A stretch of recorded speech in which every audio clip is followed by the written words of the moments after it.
Hello and welcome to my video. Today I'm going to show you a mini PC. Now this one was sent to me by Amazon for a review. It's not from the company itself but from Amazon. So my review should be impartial because if I say something good or bad about this, shouldn't affect my relationship with this company. Now this one here you can buy from Amazon for about £439, but there's always on-screen voucher. At the moment there is an £80 voucher on there, so it brings down the price to about £350. I personally wouldn't pay anything more than £400. That is at the time of this video being posted. Now this company has three different models of this mini PC on the Amazon. This one is kind of in the middle. They do have a Ryzen CPU, Ryzen 7, but this one here is an i5 from Intel, and this one have maximum memory, which is 16GB of RAM and 500GB of storage. With the components being more and more expensive, it all adds up. So you know, it's not just the main part, which is the motherboard, CPU, RAM, and then display card, but then you also have to factor in the price for the case, power supply. Mini PC means that everything is inside this box. All you need to do is connect a monitor to it, keyboard, mouse, and then you should be good to go. Comes with Windows 11, so you don't have to buy the OS separately. And yeah, so just want to show you guys what your money can buy. So this is the box that it came in with, and it has like a QR code on the back for tutorial and the Facebook group. I haven't joined yet, but I haven't seen it. So usually you get a lot of help from the Facebook group. Let's open this, have a look. So this is S10 generation S speed high performance S series. So inside the box what you get is a instruction booklet or user manual. Accessories comes with a mounting plate that usually for you to mount behind the monitor. You got your HDMI cable, a really short one. Another HDMI cable, this one even shorter. Some screws. Now I'm in the UK, so it comes with a 3-pin plug adapter for the wall socket. And it's rated 19 volt at 3 amp. So this one is a 57 volt. So it's pretty low power. And here is the PC itself. It fits on the palm of my hand and even smaller. Just for size comparison, this is the one I have reviewed previously in just not that long ago, I think a year or maybe 2 years ago. And this is an Intel as well, but it's not an i5. But look, they shrink the footprint of the previous version of mini PC even further, and with an i5. So I mean, I have high hopes for this PC. The previous one is good. It can do office stuff, but to be honest with you, it lags a bit when you do graphics intensive application. So let's see if this one fare any better.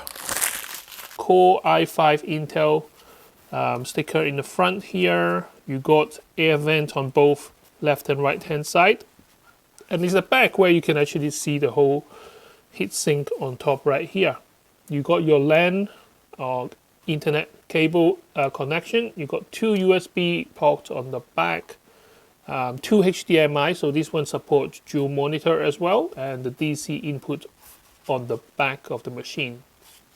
On the front of the machine, you got your power button, headphone jack, a USB-C connection in the front, and then further two USB ports in the front. There is also a pinhole clear CMOS button, so this is to clear the setting on the motherboard. Apart from that, it's a quite clean design. On the back, they got the company logo at the back right here, and they say here made in China.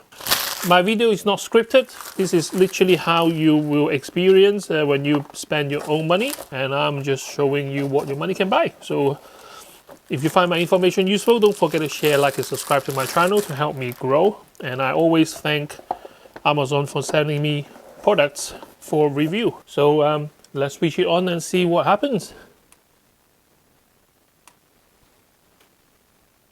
So the power button also double as a power indicator. So the boot up logo is actually the company logo.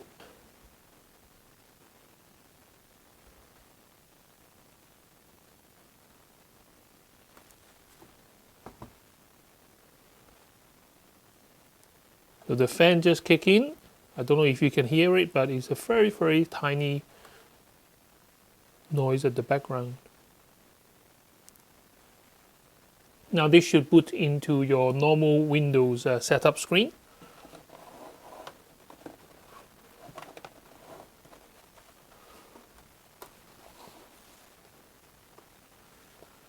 Yep, so Windows setup screen. It does have Wi-Fi built in, so I'm going to connect to my Wi-Fi network. I'm going to give it a name, Studio PC.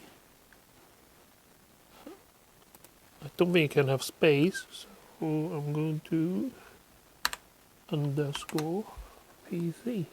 Okay, it looks like it's finished setting up the Windows now. So this is Windows 11, which I'm not too familiar with, but everything looks quite responsive right here.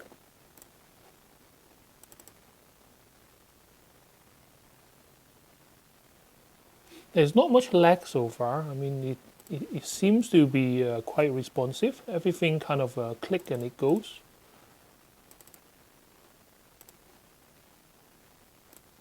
Let's have a look at the settings for this PC right here. So if I go to System, okay, so it says here 16GB of RAM, Intel i5 1035G1 CPU, and it's running Windows 11 Pro.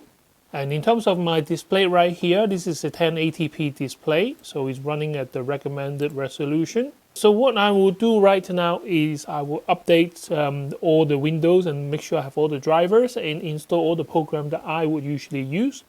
And then I will show you one by one how this PC performs. So I actually used it last night for a while. And while I'm testing the machine, I got hooked onto a Roblox game, which I'm going to show you. Okay, let's go through the stuff that you might want to use this computer for. So this is a 1080p screen, and this is playing off a YouTube on the internet. I have the audio connected to my hi-fi system here. So I can actually increase the volume. Very nice and clean packaging. And when we open, so YouTube works perfectly fine. You can use it as a media PC.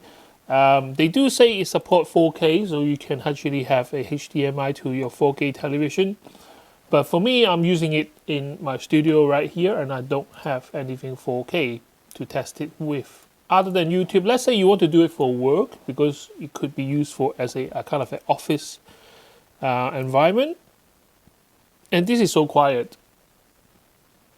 And it does have a fan inside to cool the system, and it's both a good thing and a bad thing for being so quiet, which I will come down to that in a second.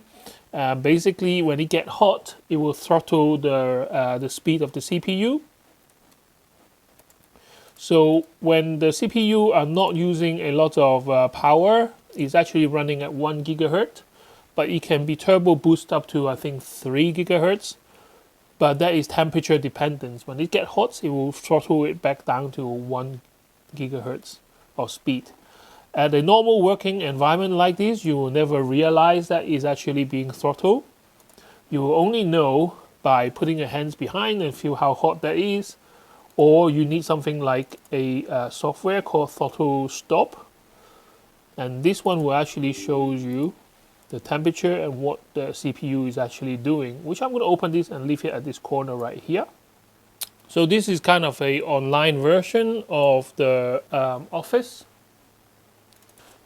So nothing to scream home about. It's just like Office documents. So any computer can do it now, because it's kind of an online version of that. So let's say you want to do Excel, exactly the same thing. Just use OneDrive and you can have all the function of your Excel, PowerPoint, etc. So basically, Roblox is a game center where there's a lot of these games. Most of them are free unless you want to buy stuff on the in-game purchase. They are not really graphic intensive. So even a low power computer would be okay to play this kind of game. So I was playing this one last night and actually I quite enjoy it.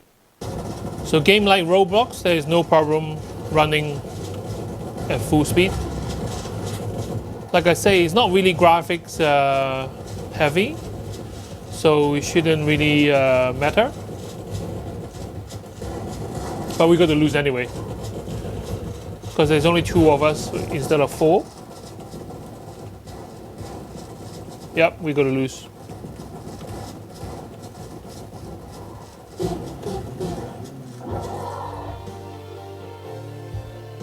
One other game that we play a lot is Genshin Impact. Now this one here uses a lot more resources. So even at 1080p, I couldn't run it at full screen because of the thermal throttling. It's still a kind of a low level. It's not one of the AAA titles. So as you can see now, it's not a full screen, but this is the setting that I get 30 frames per second, which is really playable. It's not the best kind of setting graphic wise, but without the lost frame and stuff like that, so I'm playing it at 1680 by 1050 and everything set to low, but FPS is kind of on a 30, and you can see that from here there is a warning saying that 87 degrees hot in this, and I can feel the heat from the back. So I think thermal throttling, I think the thermal throttling is the kind of the weak link here.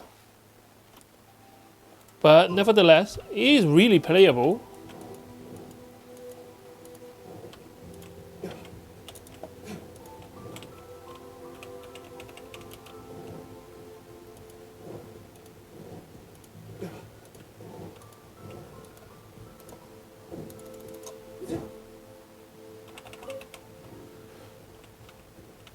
If I run it full screen, you will see what happens. It will run it, it just doesn't want to run as smooth. So sometime it will be 30, but most of the time it will drop down to like 20, 25, which is a bit too jerky for my liking. So Genshin Impact is playable at 1080p, just a bit not smooth. But what I'm going to do is I might open up the case and increase the cooling so that it doesn't get throttled. Then maybe I can do a bit more smooth gameplay, but this is perfectly fine. Okay, so this is some kind of a bonus feature for this video. Well, I'm happy with the performance so far as a multimedia PC or like as a office PC, but I do play a lot of games, so I'm just interested to know why it doesn't do a better performance on gaming. Now, one of the main reasons for that, I think, is because of the heat, because even now when I touched it, this is really, really hot. So there's 4 screws on the bottom of the machine. So this is for your hard drive. You just slot the hard drive in there to expand. It does come with like a M2 NVMe kind of a memory. Crucial DDR4 Ram. There's 8 in each slot here, so there is 16 GB of RAM. And finally, one of the reasons why people buy a mini PC is because of space. So here I have my computer mounted on the back of the monitor right here. So it comes with the bracket, you just kind of put it on, and then all the cable routes through the back here. So essentially, if you have a wired keyboard and a wireless mouse like me, then all you have is the cable for the keyboard showing in the front. If you get a wireless keyboard, obviously there's no wires, but and then the mouse, which is remote, my Logitech old gaming mouse, and that's it. So you literally have, you don't really need any estate space on your desk for this. And it runs really quiet. Like I say, if I'm going to put a fan at the back, so it might introduce some noise. And but if you're happy with the performance and happy with office work and some productivity work, then this is it. So this is a very neat setup. Rather than having to buy a separate CPU, a case, a motherboard, RAM, CPU, a graphics card if you are going to play games, but let's put that out of the equation. It all adds up to more than £350, and the fact that it comes with a free legitimate Windows PC as well. So thank you very much for watching. I can't wait to see you next time with more interesting gadgets. Bye bye.